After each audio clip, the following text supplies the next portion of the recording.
Oke, sebelum teman-teman menonton video ini, saya mau sampaikan dulu, sebenarnya di video pembuka, saya mau menampilkan video terkait dengan ketegasan Pak Ganjar Pranowo yang akan memecat para ASN jika para ASN tersebut bergabung atau terpapar dengan organisasi-organisasi yang bertentangan dengan Pancasila, Undang-Undang Dasar 45 dan Bhinneka Tunggal Ika seperti HTI, Khilafah, FPI. Maka siap-siap angkat kaki dari jabatannya sebagai seorang ASN. Saya tidak bisa menampilkan video itu karena video itu terlalu panjang.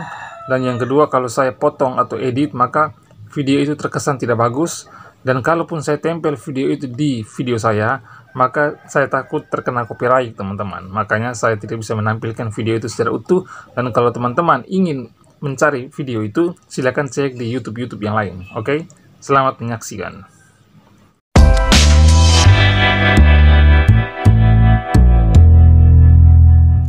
Halo semuanya, berjumpa lagi bersama saya di Kanal Timur. Pada kesempatan kali ini saya mau membahas tentang siapakah sosok yang akan menjadi RI1 di 2024 nanti yang akan menggantikan posisi Presiden Joko Widodo. Apakah Prabowo Subianto? Tentu tidak. Apakah Ibu Puan Maharani? Tentu tidak juga. Apakah Anies Baswedan? Apalagi? Apakah Agus Harimurti Yudhoyono? Siapa dia? Apa prestasinya? Apa rekam jejaknya? Apakah Novel Bakmukmin? Siapa dia? Apa prestasinya? Apa rekam jejaknya? Apa kontribusinya untuk negara? Oke, karena menurut saya, sosok yang pantas dan layak untuk menggantikan posisi Presiden Joko Widodo adalah Pak Ganjar Pranowo, yang sekarang adalah Gubernur Jawa Tengah. Beliau memiliki banyak sekali prestasi, memiliki rekam jejak yang jelas dan terbukti. Buktinya, beliau menjadi Gubernur Jawa Tengah 2 periode. Kenapa harus Ganjar Pranowo? Kenapa bukan yang lain? Nah, jadi begini teman-teman. Pak Ganjar Pranowo kan orang yang memiliki segudang prestasi. Dia memiliki rekam jejak yang jelas dan terbukti menjadi Gubernur Jawa Tengah selama 2 periode. Yang berikutnya lagi adalah, beliau adalah sosok tokoh yang nasionalis dan religius. Beliau adalah sosok pemimpin yang merangkul semua perbedaan. Beliau berteman dan berkawan serta berkumpul dengan siapa saja. Tidak melihat apa sukumu, apa etnikmu, apa agamamu. Tidak seperti tokoh-tokoh atau figur-figur lain yang hanya lebih mementingkan orang-orang seimannya atau orang-orang sesukunya atau seetniknya. Beda dengan Pak Ganjar Pranowo. Pak Ganjar Pranowo sering turun ke akar rumput, bertemu dengan masyarakat, berbaur dengan masyarakat, dan mendengar semua jeritan masyarakat, apa yang masyarakat inginkan.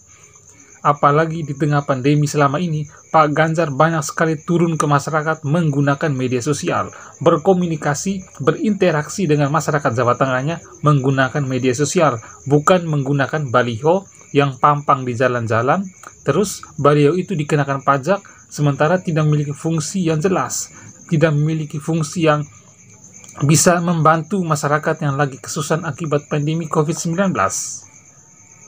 Bagi saya, Pak Ganjar itu adalah sosok pemimpin yang bisa melanjutkan semua program Presiden Joko Widodo yang mungkin sampai 2024 tidak terselesaikan. Nah, Pak Ganjar inilah yang menurut saya akan melanjutkan program-program Presiden Joko Widodo. Saya ragukan sekali kalau figur-figur lain bisa atau mampu untuk melanjutkan program Presiden Joko Widodo. Kita lihat saja contohnya di DKI. Apakah Pak Anies Baswedan mampu melanjutkan program-program kerjanya Pak Ahok? Kan tidak, selama ini kan tidak. Justru apa yang sudah dibuat oleh Pak Ahok dibongkar lagi oleh Pak Anies Baswedan. Berikutnya lagi, Pak Ganjar Pranowo orangnya bersih karena beliau tidak terlibat dalam kasus-kasus korupsi atau apapun itu, sehingga dia sangat layak dan pantas untuk menggantikan posisi Presiden Joko Widodo di 2024 yang akan datang. Berikutnya lagi, Pak Ganjar adalah salah satu tokoh politik yang sangat menolak adanya kelompok radikal di Indonesia, terkhususnya di wilayah Provinsi Jawa Tengah, di wilayah kepemimpinannya. Dia sangat menolak. Beliau pernah berkata di depan para ASN di Jawa Tengah, bagi para ASN atau para guru di Provinsi se-Jawa Tengah yang terpapar atau yang bergabung dengan kelompok-kelompok radikalisme, intoleransi, kelompok-kelompok yang bertentangan dengan Pancasila, maka angkat kaki dari ASN. Itu adalah sifat tegasnya seorang Ganjar Pranowo dalam menindaklanjuti orang-orang yang terpapar dengan paham-paham yang bertentangan dengan Pancasila dan Bhinneka Tunggal Ika. Berikutnya lagi adalah hasil survei dari lembaga-lembaga survei independen dan terpercaya menempatkan suara elektabilitas Pak Ganjar Pranowo ada di posisi teratas ketimbang suara elektabilitas Ibu Puan Maharani, Pak Prabowo Subianto, Anies Baswedan, AHY, Ridwan Kamil, dan lain-lain. Nah teman-teman, dari apa yang saya sampaikan tadi, saya sangat yakin sekali kalau Partai Demokrasi Indonesia Perjuangan atau PDIP memberikan mandat kepada Pak Ganjar Pranowo untuk maju dalam pencalonan Pilpres 2024, maka percayalah, Pak Ganjar akan dipilih oleh mayoritas masyarakat Indonesia dan PDIP akan kembali berkuasa di Republik Indonesia ini. Kalau kita berbicara soal korupsi, ada orang sering mengatakan bahwa PDIP ini politisinya banyak terlibat dalam kasus korupsi. Bahkan mereka sering menyebut nama Harun Masiku yang hingga saat ini entah di mana keberadaannya. Menurut saya, yang terlibat dalam kasus korupsi itu bukan hanya PDIP saja. Hampir semua partai-partai yang ada di Indonesia ini terlibat dalam kasus korupsi. Gerindra juga ada yang terlibat dalam kasus korupsi. PDIP juga ada yang terlibat dalam kasus korupsi.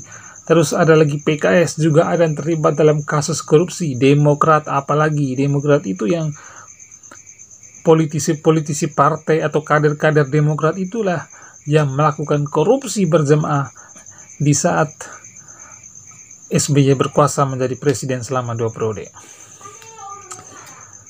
Makanya menurut saya dari hasil survei juga bahwa Indonesia Timur itu mayoritasnya lebih memilih Pak Ganjar Pranowo ketimbang Ibu Puan Maharani.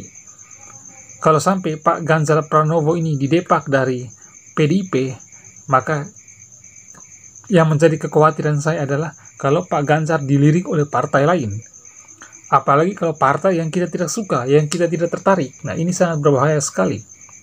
Tapi saya yakin Pak Ganjar tetap memilih PDI dan PDI pasti akan membutuhkan Pak Ganjar. Dan kita lihat saja perkembangan dan situasi politik ke depannya ini seperti apa. Dan mudah-mudahan Pak Ganjar dicalonkan oleh PDIP, diberikan mandat oleh PDIP menjadi calon presiden untuk 2024 dan siap melanjutkan program-program Presiden Joko Widodo ke depannya. Oke, sekian dulu dan sampai jumpa pada kesempatan selanjutnya.